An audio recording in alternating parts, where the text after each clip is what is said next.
الحمدللہ رب العالمین. حاضرین اور ناظرین السلام علیکم ورحمۃ اللہ وبرکاتہ. ہم اسلامیات اور اسلامک جنرل نالج کے بارے میں معلومات دے رہے ہیں، پڑھ رہے ہیں، سمجھ رہے ہیں اور اس کو یاد کرنے کی کوشش کر رہے ہیں. آج ہم انشاءاللہ کچھ رینڈم کوشچن لیں گے اور اس کے بارے میں کچھ جوابات دیکھیں گے، آنسر دیکھیں گے. تو ایک سوال یہ پیدا ہوا ہے کہ سب سے پہلے دید کس نے دی اور کس کے بدلے میں دی؟ سب سے پہلے جان کی دید کس نے دی اور کس کے بدلے میں دی؟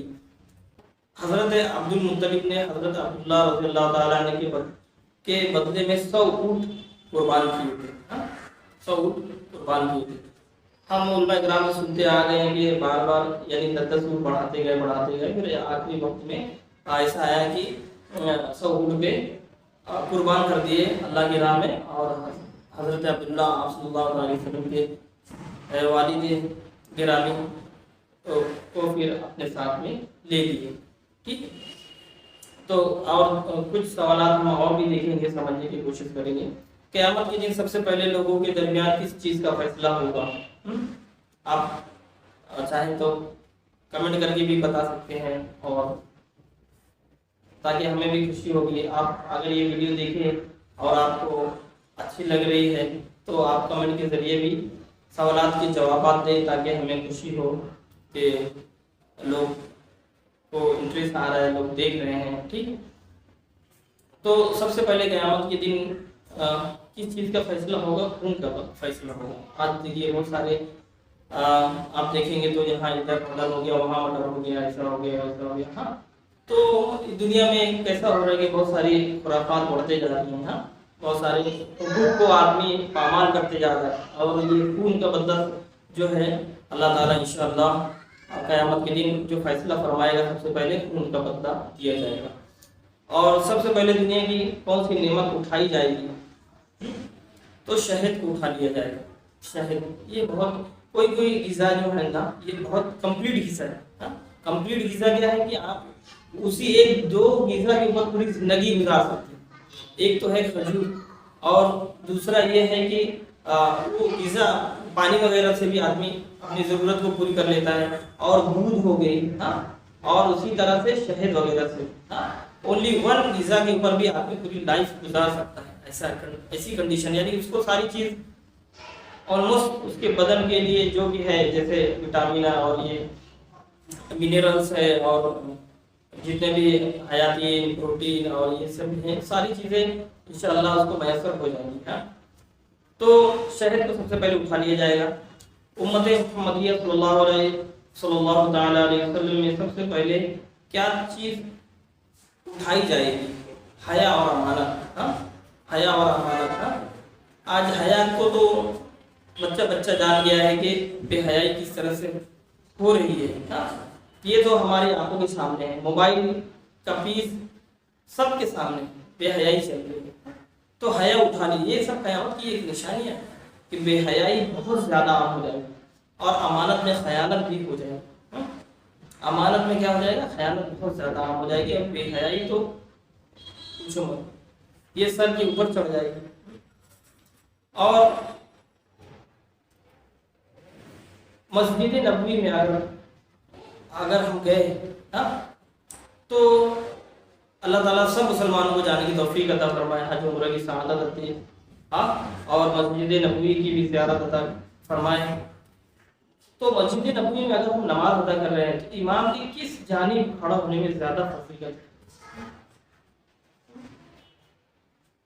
کس جانب کھڑے ہونے میں زیادہ فضیلت ہے؟ عام طور سے آپ دیکھیں گے نا تو دائیں جانب کھڑے ہونے میں زیادہ فضیلت ہے، لیکن مسجد نبوی میں اگر ہم نماز ادا کر رہے ہیں تو امام کے بائیں جانب اگر ہم کھڑے ہوں گے تو ہمیں زیادہ فضیلت ملے گی. کیوں؟ کہ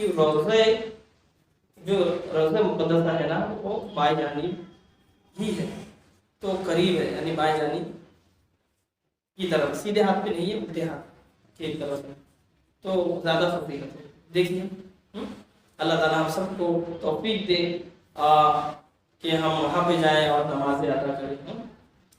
دنیا میں وہ کون سی جگہ ہے جہاں نماز پڑھنا مسجد حرام سے بھی افضل ہے؟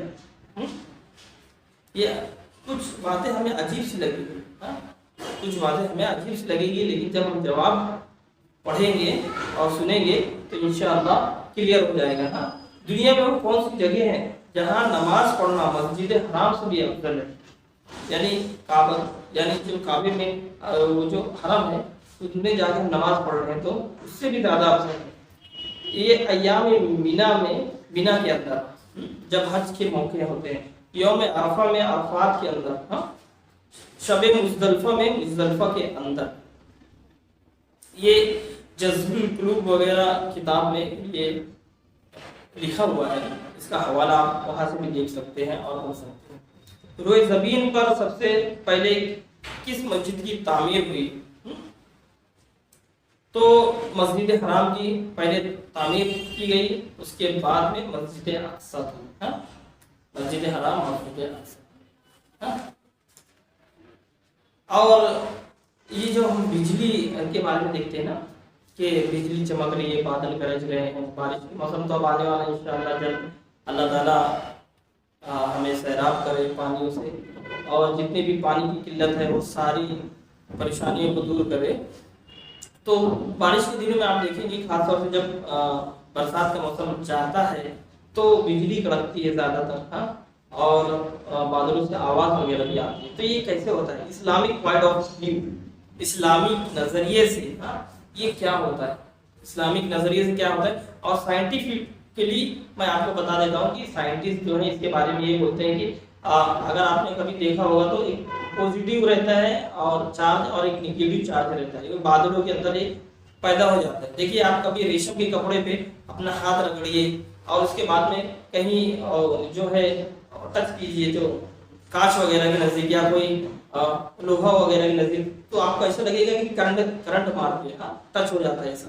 تو اسی طرح سے پوزیٹیو جو سائنٹسٹ ہے وہ یہ کہتے ہیں کہ جو بادلوں کے اندر ہے نا وہ پوزیٹیو اور نگیٹیو چارج ہو جاتے ہیں، تو ایک دوسرے سے ایسا ٹکراتے ہیں نا تو وہ ٹکرانے کی وجہ سے آواز آتی ہے۔ تو یہ سائنٹسٹ ہے جو دنیاوی نظریات کے حساب سے، لیکن ہمارا دین کیا بولتا ہے، جو اسلامک پوائنٹ آف ویو ہے اس کے نظریے سے جو بجلی کڑکتی ہے اس سے مطلب کیوں کڑکتی ہے، تو اس کے بارے میں ہم دیکھتے ہیں کہ اللہ تعالیٰ نے بادلوں کو چلانے کے لیے ایک فرشتہ مقرر کیا ہے، ہاں فرشتہ مقرر کیا ہوا ہے جس کا نام رعد ہے، قد میں چھوٹا ہے اور اس کے ہاتھ میں ایک بہت بڑا کوڑا ہے، ہاں جیسے عام طور سے ہم کوڑا دیکھتے ہیں، اللہ بہتر جانے وہ کس قدر کیسا کوڑا ہوگا، لیکن عام طور سے آپ دیکھیں گے تو جانوروں کو ہانکنے کے لیے بھی یا کوڑے کا استعمال کیا جاتا ہے، اور بہت سارے لوگوں کو سزائیں دینے کے لیے بھی کوڑے وغیرہ کا استعمال کیا جاتا ہے۔ تو ہمارے ذہن میں ایک کوڑے کا جو ہے شکل موجود ہے، لیکن اللہ بہتر جانے کے فرشتے کے ہاتھ میں اس نے کس طرح سے کیسا کوڑا دیا ہوا ہے، وہ بادلوں کو کوڑے سے مارتا ہے تو اس سے آگ جھڑکتی ہے، آگ جھڑتی ہے، آگ جھڑکتی ہے، نکلتی ہے، ہاں اسی کو بجلی کہتے ہیں، اسی کو بجلی کہتے ہیں، ہاں۔ اور آپ کو یہ ایک امپورٹنٹ بات بتا دیتا ہوں کہ عام طور سے دیکھیے کہ پاور کی کمی بہت سارے مطلب ملک میں شہروں میں پاور کی کمی ہو جاتی ہے، جو لوڈ شیڈنگ وغیرہ بولتے ہیں، تو پاور کی کمی ادھر روک کے کچھ مطلب 24 گھنٹے میں سے کچھ 3-4 گھنٹہ نہ دینا ایسا بھی ہوتا ہے بہت سارے علاقوں میں، بہت سارے میں اور زیادہ کمی کی جاتی ہے۔ تو سائنٹسٹ یہ کہتے ہیں کہ اگر یہ جو بجلی کی کڑک ہے اگر اس کو ہم کوئی جگہ اسٹور کر لیں ٹرانسفارمر وغیرہ میں، دیکھیں عام طور سے جو بجلی اسٹور کی جاتی ہے وہ ٹرانسفارمر وغیرہ میں بھی اسٹور کی جاتی ہے، آپ دیکھیں گے پنکھے میں کنڈنسر وغیرہ رہتا ہے تو اس سے بھی بجلی ایک طرح سے اسٹور کی جاتی ہے، بجلی اس کے اندر سے کنڈنسر کے اندر سے پاس کی جاتی ہے اور وہ ایک لمٹ کے حساب سے اس کو پاس کرتا ہے آگے، کم زیادہ بھی ہوگی تو ایک لمٹ کے حساب سے پاس کرتا ہے۔ اسی طرح سے ٹرانسفارمر کا بھی کام ہوتا ہے کہ وہ بھی بجلی جو فلکچویٹ ہوتی ہے کم زیادہ ہوتی ہے اس کو اسٹور کر کے رکھتے ہیں اور آگے جو ہے برابر پاس کرتا ہے، ہاں۔ تو سائنٹسٹ یہ بولتے ہیں کہ اگر یہ جو کڑک ہے یہ جو بجلی کی ہم نہ جانے کتنے بار دیکھتے ہیں، اگر وہ جو ایک کڑک ہے اگر ہم اس کو اسٹور کر لیں تو نہ جانے کتنے 100 سالوں کی بجلی کے لیے ساری دنیا کو میسر ہو جائے گی، جو 24/7 اگر ہم استعمال کریں گے تو تب بھی ہم ختم نہیں کر پائیں گے، ہاں۔ تو کتنی زیادہ اس کے اندر پاور ہے، ہاں کتنی زیادہ اس کے اندر ڈینسٹی اور پاور ہے، جو الیکٹریسٹی جو پیدا ہو رہی ہے، ہاں۔ تو ہمیں دین اسلام کا علم تھوڑا لینا ہے، اور یہ اس سے کہتے ہیں کہ دین کا علم لیں اور دنیاوی علوم بھی لیں، ہاں۔ تو اس میں اور زیادہ مزہ آتا ہے، اس میں کیا ہے اور زیادہ نکھار پیدا ہوتا ہے کہ آپ دیکھیں گے کہ جو دین کا علم ہے وہ دیکھیں گے آپ کو کچھ باتیں الگ سے محسوس ہوگی، لیکن جب اس پہ غور و فکر کریں گے تو سچ بات رہے گی۔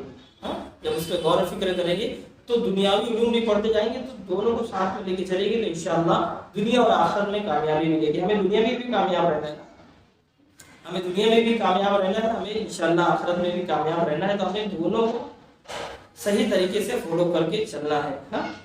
اللہ تعالیٰ سے دعا ہے کہ اللہ تعالیٰ جو بھی پڑھا گیا اس کو یاد رکھنے کی، اس پر عمل کرنے کی اور اسے دوسروں تک پہنچانے کی توفیق عطا فرمائے، ہمیں ایک انسان بنائے اور ہر آفت مصیبت اور بلا سے بچائے۔